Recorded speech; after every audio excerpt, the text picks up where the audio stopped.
we are at the final segment of our webinar, and in this we will talk about how to create a pull system. So pull system in action.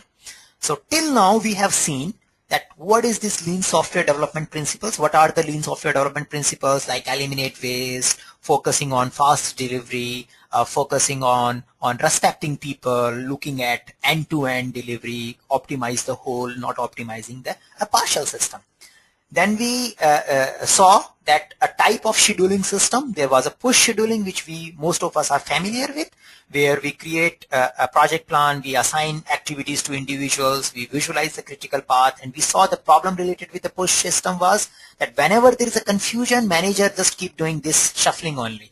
And at the time manager is doing this shuffling, the concept, the system may assume that by ideally the push system work with an assumption that you would be taking the complete project in account when you are doing this adjustment, but in practice manager end up taking their own on the spot decisions and move things further. So then we saw the alternative to it. We saw that how the push system could be a mechanism where we make the work visible and tell the team that this is the inventory of work, you keep picking and doing until this work is finished. Now, how to implement this in a project? So this slide looks a bit long, and it will also show that how you can visualize the same thing in the format of Scrum or any lean based approach of scheduling. So how it can be done is that we need to make workflow and work visible.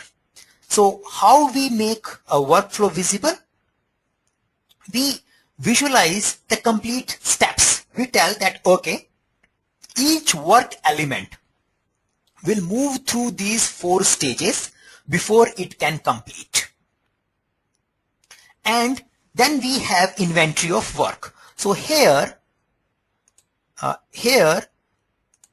you have inventory of work. So this is something which is pending for you. For example, you did a 1-week planning, and out of doing that particular planning, you picked these elements for a given iteration or for a given week, and you place them at a ready stage. So when can you say these things are ready? You should have an explicit criteria defined. So you have inventory of work, and out of that inventory of work, based on your capacity, you picked it for a given duration. And after that, you have a clear path that this work has to go through these 2 stages before this can be marked as complete, or this can be marked ready for the customer consumption. So you made the workflow visible.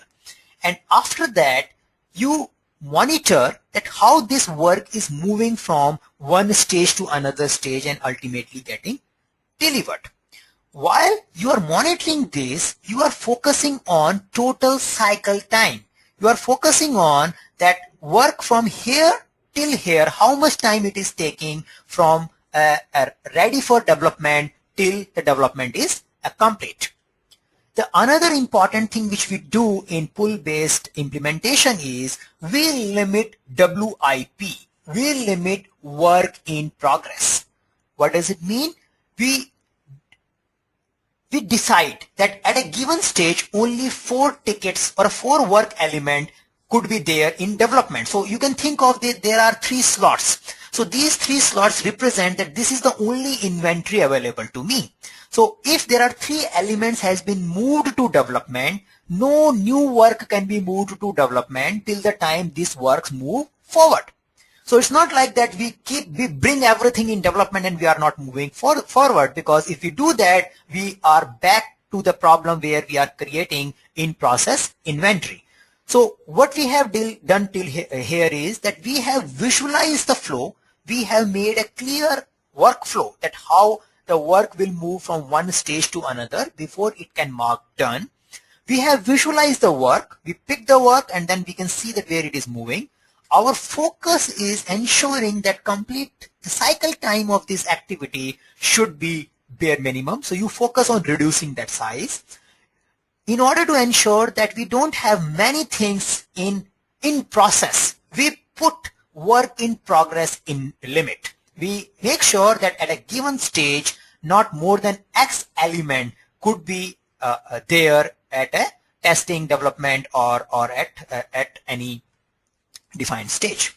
Now the other problem comes, like people were talking maturity. So how do I know my development is done? It should not happen that I always keep saying my work is done, and I know that when other person will pick it, he may face some problems. So we need to also have an explicit policy. In the explicit policy, we write that when I am saying that my work is done, what all should have been completed before this work can move to the next stage. So by creating a mechanism like this, we can implement a pull-based scheduling in our software development project.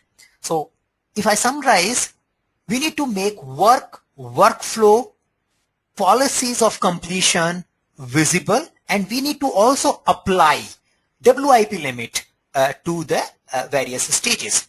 Just to clarify the work in progress limit, you can think of that if you go for a car service. So you can see a board where you can find out that where is your car at a given point of time. It may move through multiple stages like wheel alignment, washing, oiling, etc., etc. And the workflow is defined. Even the complete factory is designed in a way that it will move the car from various stages, and at the end you will have a car ready post service.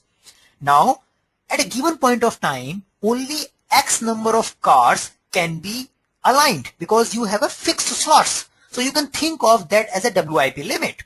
So if you have more than X number of cars ready for alignment, they have to wait to the previous stage, because you cannot take them to an alignment stage because you don't have a machine free. You can only take them once you move your current car to the next stage. It may happen in some cases that the company may stop taking new car for the service. They say our capacity is full, we can't accept new car for next 1 hour. After that only we will take it. So if your capacity is over, you may just remove the work from your value or a production line.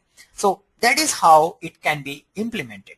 Now another interesting example of a pull system is airport. So when you go to an airport, nobody tells you what you have to do. Their system is visual. You go there, you get a boarding card, and on that boarding card all the information is written.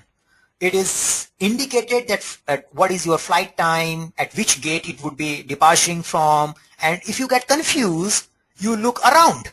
You look at the indicators which are placed at the airport, and they guides you. You can think of like a metro station. How many, like, there is a less probability of that you are interacting and asking people that what should I do next? I want to go at this particular line. So they build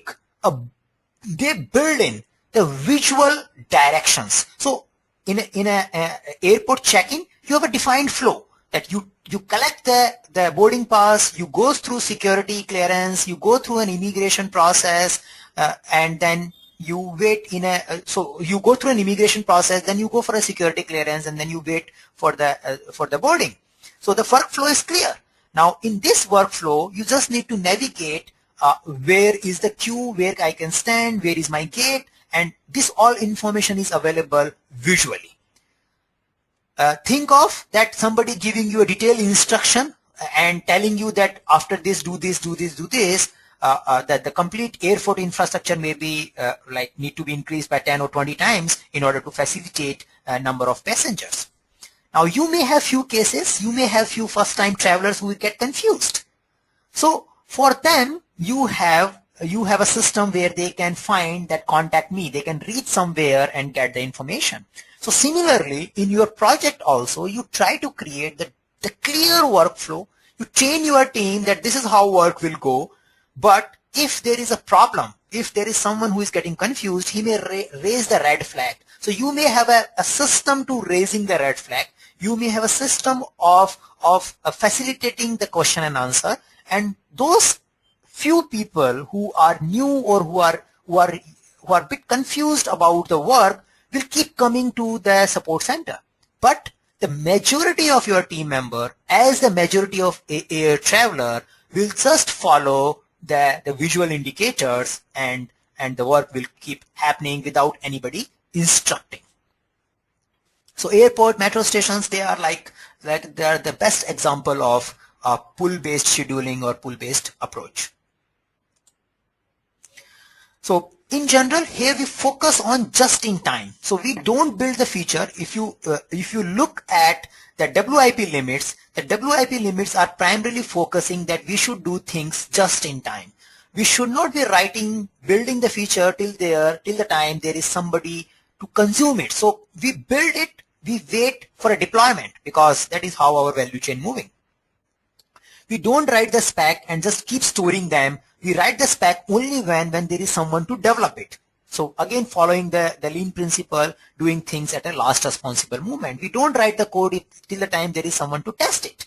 So WIP, so thing will not move till the time that the work is not moving to the next direction. And that is how you can relate also that when I was talking about optimizing as a whole, so there may be some level of inefficiency at an intermediate stage, but we focus on that we move things step by step so that the time to market, a given batch get delivered to the customer faster.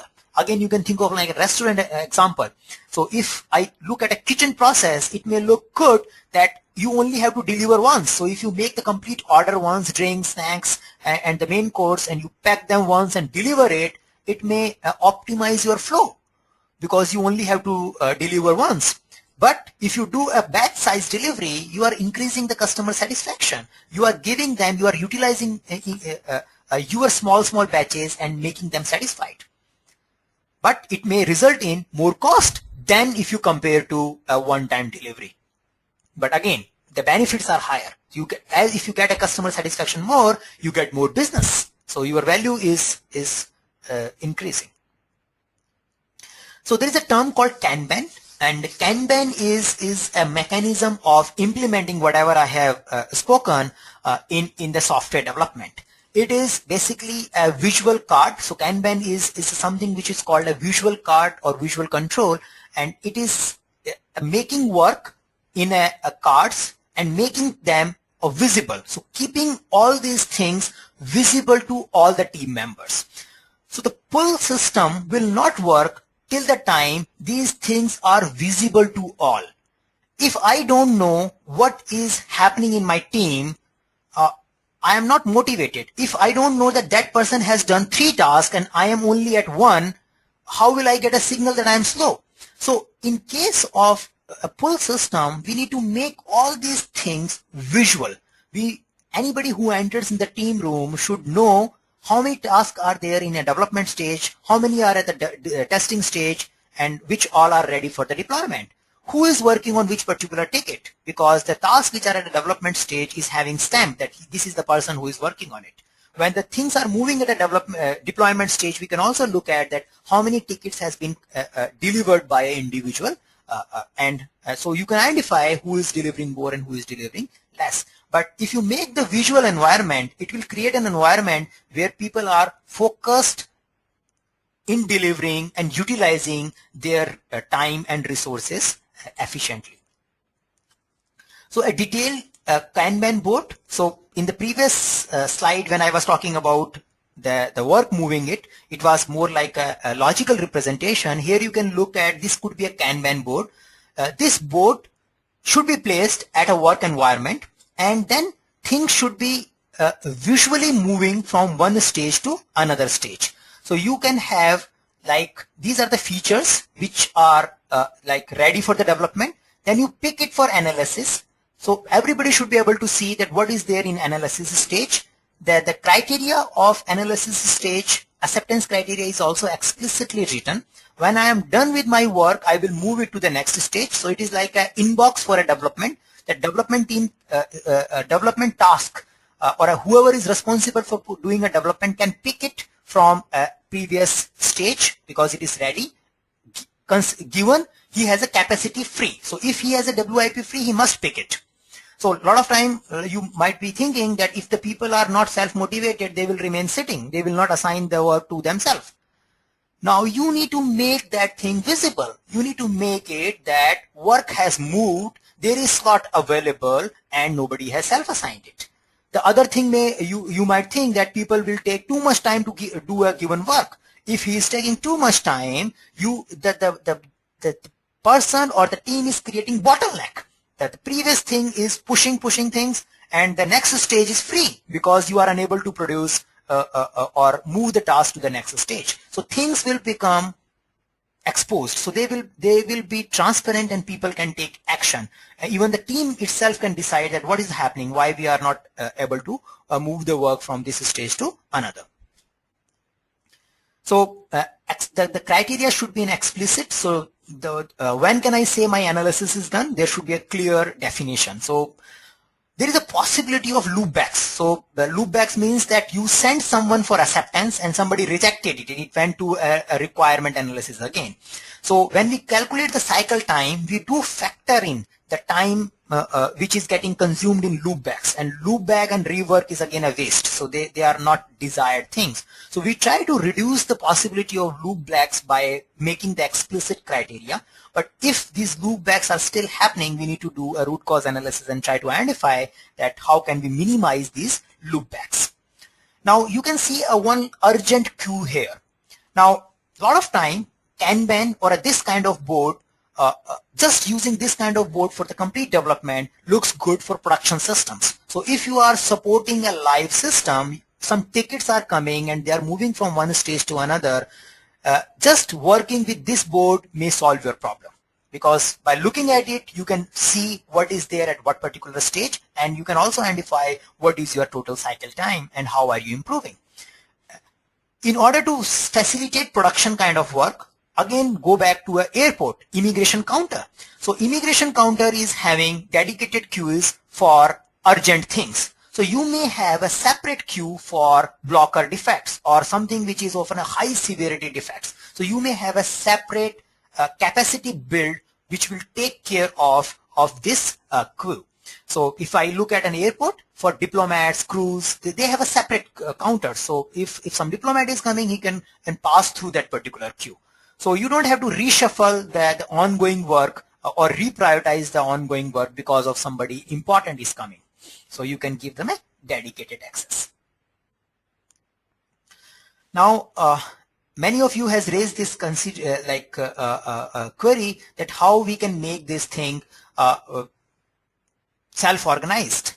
How can we create this self-organized? And again, I was saying that visual control and information radiator plays a very, very essential role in implementing such kind of systems. So what is it? Make things transparently visual. You should not have a system where somebody has to ask for what you are doing. Whatever you are doing should be broadcasted live to the team members. So there should be a mechanism like a board which I was discussing in the previous slide, which is visible at the team area and everybody can see what is happening. So management by sight. So you should be able to see who is working, where is the problem. If somebody has a raised red flag that I am unable to move forward, it is also should be visually clear. So there should be a separate list where people raise their problem that I could not finish this work because I had this problem. So I may have a board where I put a problem tickets or a problem work. It should also show that in a given iteration how many tasks, how many elements has been moved from a pending or from a ready stage to a done stage. So these visual indicators so in Agile we use term called information radiator, and Lean the term is visual control is used. The essence is the same, and having system graphs visual in a development environment which shows the progress, which exposes the problem. Now it is very difficult to create a self-directing team, or it is kind of like impractical to assume that people will work without visual controls. So you need to have a good amount of visual controls in order to make the pull system work. Now think of an airport. If I don't have all those visual control, if I don't have a flight status getting depicted each at frequency, if I don't have a marks for the gate numbers, how can that pull system work? I will end up in a confusion. So in the same way, whenever in a development environment, people should be knowing, there should be a clear visual way where people can know what he has to work on and where the work which he has done before is moving now. So there should be a clear indication. And he should also be knowing if there is a problem, where should I look at? If I feel that this particular ticket is having a problem, if I want to talk to a developer who developed it, I should have a mechanism by just looking at that ticket. I can find out that, okay, from which counter this boarding pass was issued. So from which counter this development was done. So I can just go and have an interaction at that particular stage. So people should be having a clear direction what they have to work on, and if whenever they get confused, we need to try an environment. If they look surrounding, they should get the answer. So if you get confused, where is my gate number D3? You start looking around, and once you start looking around, you get some clue. If you don't get some clue, you end up asking the manager, so or the customer support people. So you need to create those clues. Now, a lot of time, even the pure Kanban mechanism of Lean just talk about having a visual workflow, visualize it, have a board. But in order to make that thing work, a lot of time we find that just visualizing the things, just having these boards may not only sufficient. We may also need to introduce a daily meeting. So in Scrum, so most of you have some familiarity with Agile and Scrum. You might have heard about a daily stand-up meeting where it's a 15-minute meeting and everybody is sharing what he's working on and what he has done yesterday and what he's planning to do next.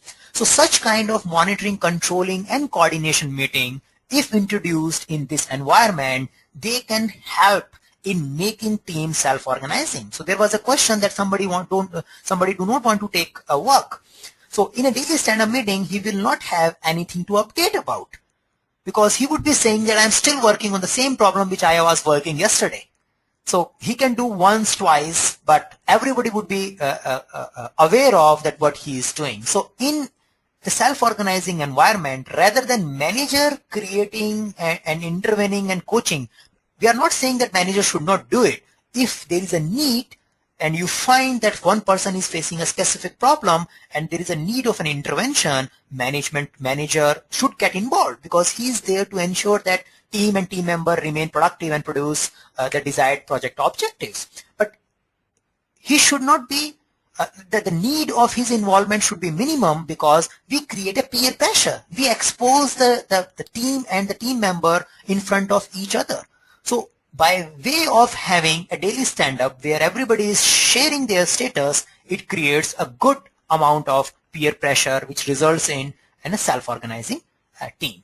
So a practice like a daily stand-up along with the scheduling mechanism, if added, can produce good results. Okay, so this was the final segment, and let me put some polls and take questions. So here are the results, and in general all of them are needed. So we do need to visualize the work, we need to visualize the workflow, we need to make explicit policies, and we need to create a self-organizing team so they understand what they have to do, and when there is a problem, how to resolve them, and where should they look for help. Okay, so another poll, the final one, and this is more to do with the people who are already using Scrum. So is it mandatory to have a fixed duration, time box, iteration in Kanban? So this is something which we have not discussed. I just introduced it in a kind of poll, so I can have a small conversation related to it, and then we move further. Just pick yes or no, whatever. What do you think about this particular approach? Now, what is this time box iteration? So the people who are new to Agile and Scrum. So in Scrum, we recommend that the development has to be done in series of sprints. So we use the term like product in Scrum, product get developed in series of sprints.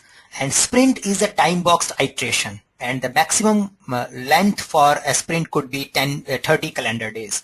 So we talk about that we should have a fixed time boxed sprints, and the collection of sprints should produce the product. Even if your work is not finished, but if the time is over, you need to finish the iteration and expose the status to the world. So that is something recommended in Scrum. Now here I share, as most of you have, majority have selected that it is not mandatory in case of a lean approach or a lean Kanban approach to have a fixed time boxed iteration. Here we can work with like you can decide what size of iteration you should take for a given work, or in a production support kind of system where you are just using Kanban board, you may not even use iterations. You can just work without them, and you just work ticket by ticket and ensure your cycle times are managed well, and you keep delivering without thinking of starting an iteration or ending an iteration. So if you have some query related to it, just post it and let me see the queries. I think we have few. The last question which we left for Ashish and Satish, let me just because since the pointer was at Ashish questions only, so let me just read it. Normally in a team there are some members who are self-motivated, like to pull the work, and while there are some members who requires works to be assigned, so they are no self-motivated. So can we implement both mix-up of this system? So I think we discussed a mechanism to make the people who are not yet self-organizing and move towards the self-organizing stage. But in case you find that they are not getting the message, you can do individual coaching. There could be a possibility if there is a new person, he may need some hand holding. So same like an airport, if there is someone who is not yet familiar with the English language and he is also traveling first time, and you may end up assigning an assistance to the person so that he can complete his check-in process. So if there is a need of such assistance, you may end up doing it, but you should have a goal that if the same person is coming again and again, then you make him familiar that, okay, this is how you have to work. I can guide you once or twice or thrice, but going forward, you find your own way. So that is something this is to work with. Now, the Satish question, is not the pull system related to the maturity of people who can take ownership of the make decisions? Also, they are good in solving conflicts among themselves in terms of work allocation.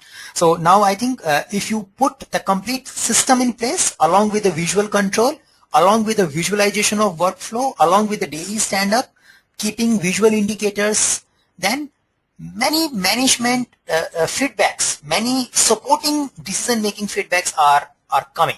So they can use that infrastructure and things can become self-organized. So it's not necessary that only a very mature person would be able to participate in such kind of process. If you design the process with a visual indicator, even the first time traveler will also find out that how to navigate. He may find some difficulty, but from a second time onwards, he will know that from where to board and from where to change the track. So there was a question that how do we deal with the unplanned activities like defects, priorities issues, production defects in pull-based system versus Scrum. So we should think that Scrum and pull-based systems are not separate. Pull-based system is a scheduling technique. Scrum uses it in a one way. Kanban implementation of Agile uses it in another way. Pull is more to do that making the work and workflow visible. So in a Scrum also we are using it, in a Kanban also we are using it. The only difference is in a Scrum we are pulling the work for a given iteration, and then we want to keep the goal iteration goal undisturbed. So like even if you ideally we talk about that if you get we should not be changing the sprint goals during the sprint. When we talk about Kanban implementation, which is primarily done for the production based system, there you don't have any priority if you have slot available. So if you have a capacity available, you put the work. You just need to ensure that there should be work in progress limit enforced. If you don't have a capacity available, what do?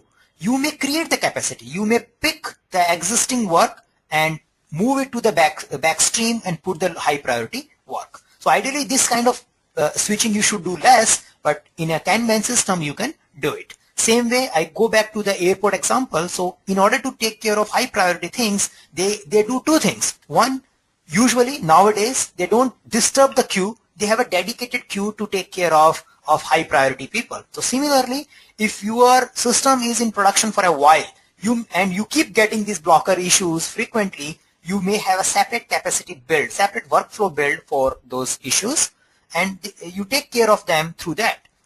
Or you tell the queue, the other passengers, just to wait because some high priority person is moving, and you hold them and you pick the person from back at the top, and then you get it, you make him process the immigration. Similarly, when you have a high priority defect coming in, you may pull out the low priority defect and put this and get this done in the workflow.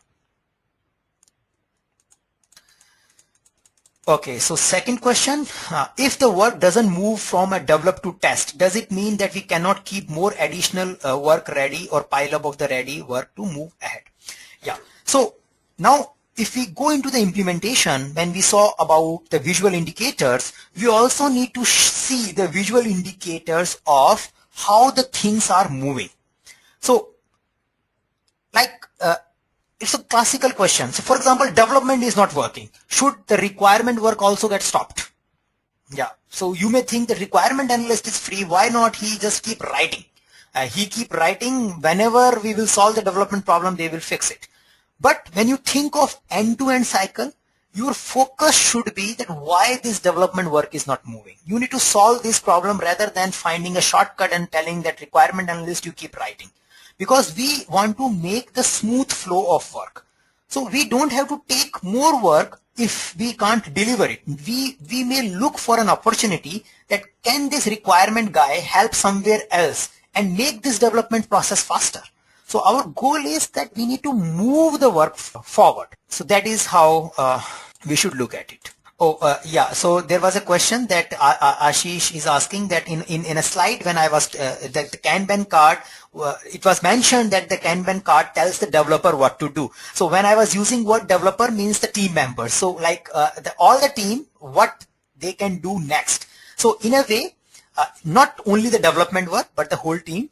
Again, going back to the airport thing, that the Kanban card is an equivalent to your boarding card. So boarding card tells the person what all steps has been taken and what next step has to be applied to it. So this check has been done, the next check is pending. So similarly, the Kanban card tells that what all steps has been performed on this particular element and what is the next step is expected. From where the next step is coming, it is coming from the defined workflow. We know that this is how the development process has to work. It has to move from A, B, C, D stages. So it tells the team, and developer is just maybe we can improve that communication.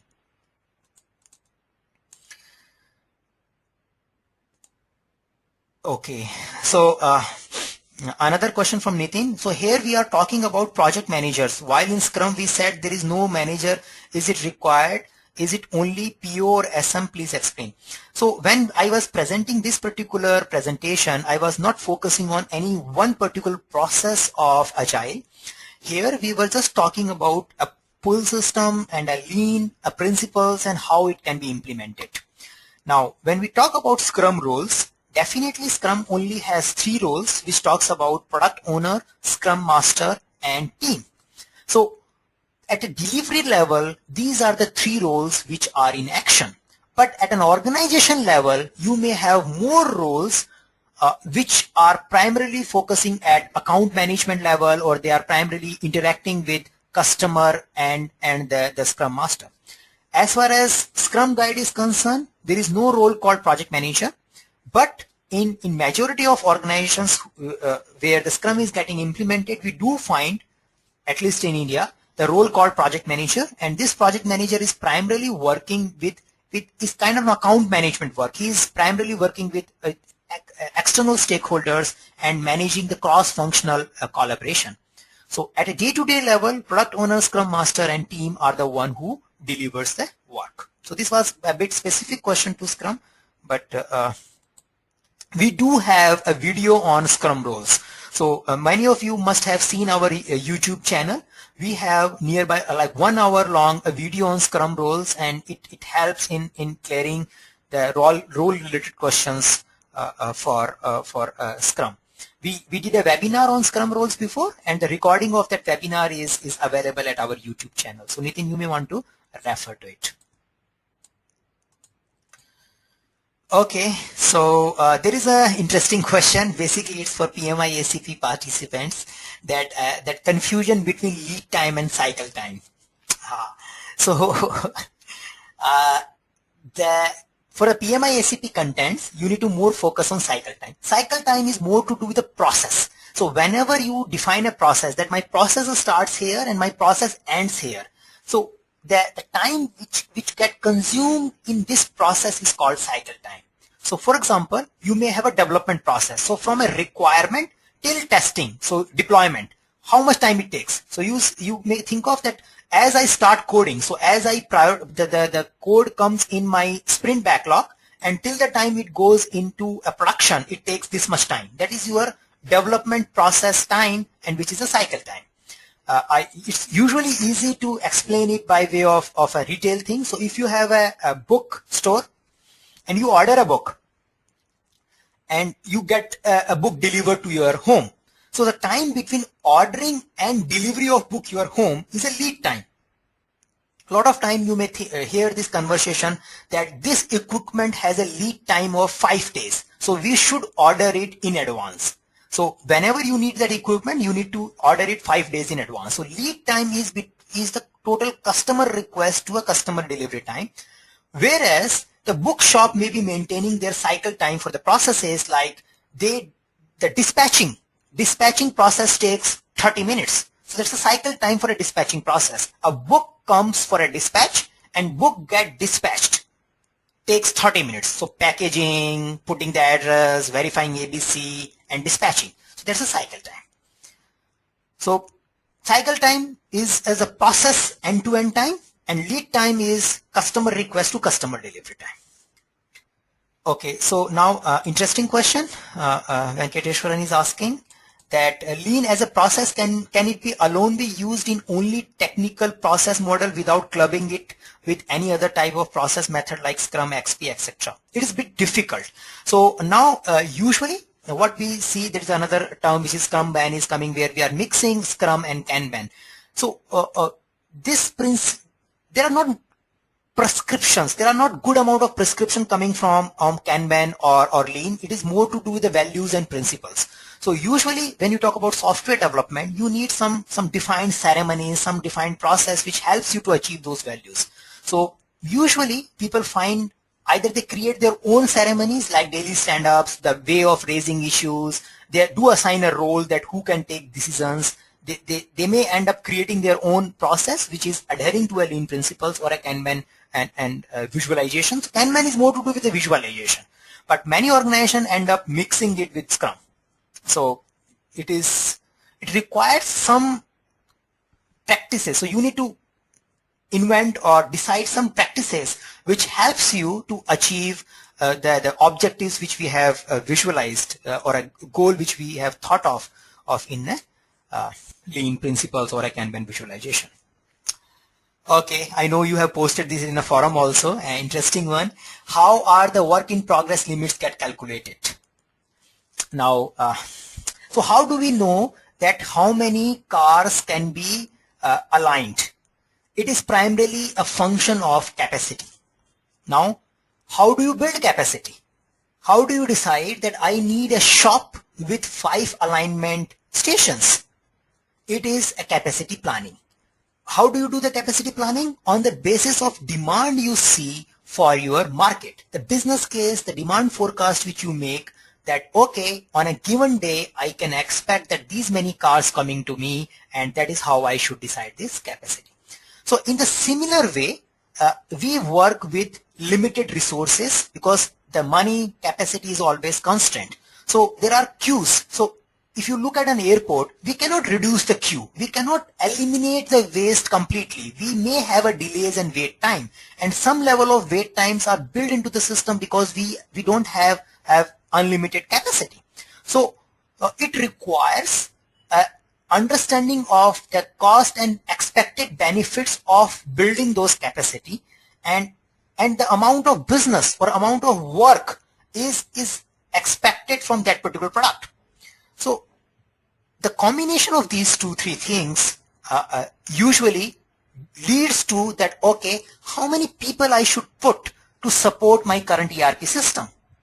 Now, it is a function of that how critical that ERP system is, how stable that ERP system is, and how many resources do you have available. So these all factors plays a role in order to decide a capacity. Usually, like in IT projects, they are based on some size of the product also. So we think that, okay, if the product is of X story point or function point, if the traditional software is coming and it is at this particular stability level, and this is a rate of defects getting reported, then on the basis of average time it takes to fix the defect, we can calculate a capacity. After calculating it, we need to keep looking at the cycle time. So as Ashish asked, the cycle time, if the cycle time is increasing, if you see the bottlenecks, then you take the feedback and modify the capacity at that particular area. But no direct formula which you can think of that these are the 5 factors, you multiply it and then it will give you a capacity number. It is not like as straightforward as we used to calculate velocity. But yeah. Any success story of using plain Kanban without estimation of any development project? Now, Venkateshwaran, I have seen the primary implementation of Kanban, especially the pure ticket-based Kanban implementation in a product companies where they are supporting the products. And they are finding it very useful because the primary estimation is coming on the basis of the size of the ticket. They can directly make 3 buckets, medium, large, small. So they do that sizing and they manage the work because work is quite predictable. The workflow is defined and people are aware what is there inside the system. So if you think of that pure Kanban based implementation, it is good for production support system where you are already familiar with it. In other cases, you need to mix up with release level planning, with iteration level planning, and then doing things. So if you do release level, iteration level planning, you end up doing estimation, you end up doing velocity forecast. You may use Scrum, you may not use Scrum, but you would be using many of those mechanisms. Okay, another questions, can we go ahead implementing pull planning way of delivering in service or beneficials only for product based? I have this query because timelines and cost both are very tough in case of service, and if the task is getting delayed in a stage, it will result in lesser task in delivery. See, in case of you can think of that even if you have a service-based organization, but if you are supporting the existing infrastructure, so if you are supporting or if your ultimate goal is product, let us differentiate that it is a new product development or a supporting an existing product. If you are supporting an existing product, your goal would be that whatever is ready should go to the customer.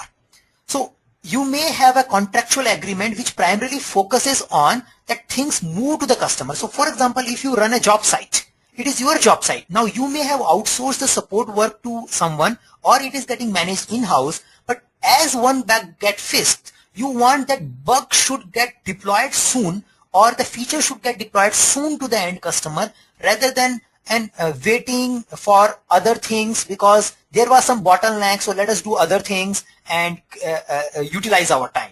So you can utilize your time by doing other things, but as a business, I have a running system. My minimum viable product is already in market. If I have an incremental feature, I want to push it. So that's in a case where I already have a running system. The reverse could be that I don't have a running system. I'm making the first time product. So in case of a first time product, your approach would be a bit different. You won't be focusing on that this should go to the customer because customer cannot consume it. You are only done with partial system and the partial system cannot be consumed directly. So in that case, you are back with a Scrum kind of approach where you have a batch size, where you accumulate things, you do a release planning and things get moved. So there is another question that Scrum encourages cross-functional teams. Looking at the board, one might think that Scrum Kanban promotes specialized and opposite to generalist. That is true. So not promotes, but Kanban is okay with specialists. So it is not necessary to have a cross-functional team in case of Kanban-based implementation. You can have a specialized processes and the work is moving from one process to other. Again, if the work is predictable, if you are supporting a production system, then the workflow is clear and the batch size is small. Don't think of waterfall here, because in a waterfall we have a big batch size. Here the batch size is small and small batches may go through multiple specialized units. So in a way you are right. Okay friends, so we still have 6 minutes and I do have 3 questions. So we do have a recording of this session, so one answer is given. The another answer is Ashish is asking that yes, in a time box we always used to create a time box in order to take care of that work expand to fill the time, the student syndrome. But in Kanban we take care of this syndrome by visualizing everything. So we make everything transparent. So it is not necessary to follow a time box. We are not saying that follow it or not follow it, but it is not mandatory. So it depends upon your business case. You identify that how your business case is. If you are doing a new product development, you may focus on time boxing. But if you are doing a support thing, then in case of time boxing, you have a overheads. You have an overhead of starting an iteration. You have an overhead of closing an iteration and splitting the work in a manageable sprint-ready units. So if that overhead is not adding value, is again eliminate waste. If it is not adding value to your development process, then you can think of getting rid of it. So it all depends upon in which environment you are working in. So Bhuvan is also, I think, reiterating the same factor related to the capacity where we were talking about. So in a software development, WIP, work in progress, can be fine-tuned based on inspect and adapt. There cannot be a fixed formula. So yes, we need to keep, even in the manufacturing process also, we keep looking at it. So you will find that organizations changing their capacity from one unit to another unit, moving their capacity from one unit to another unit in order to optimize the overall flow. So this was the last question. So thank you friends for joining our session on Lean Kanban. I hope this session must have helped you in identifying some of the areas which may generate some interest in you, and you can do a further learning. You can dig deeper into the concept of Lean Kanban. And I try to introduce the concept so it triggers the process of curiosity. Rest, if you search on internet, you can find everything. So it's not like that this session is giving you the great information, but yeah, it should be a good triggering point, and that was the expectation. We do have a YouTube channel, and on our channel you can find recording of our previous webinars, and this webinar recording will also be available in 3-4 days. The people who are preparing for PMI ACP, they can visit our forum.eisenbridge.com and raise their queries if they have anything, any query related to experience, any query related to any concept which they think is relevant for PMI ACP. So feel free to raise your queries there. And thanks for joining. And I'm Saket Bansal. Thank you.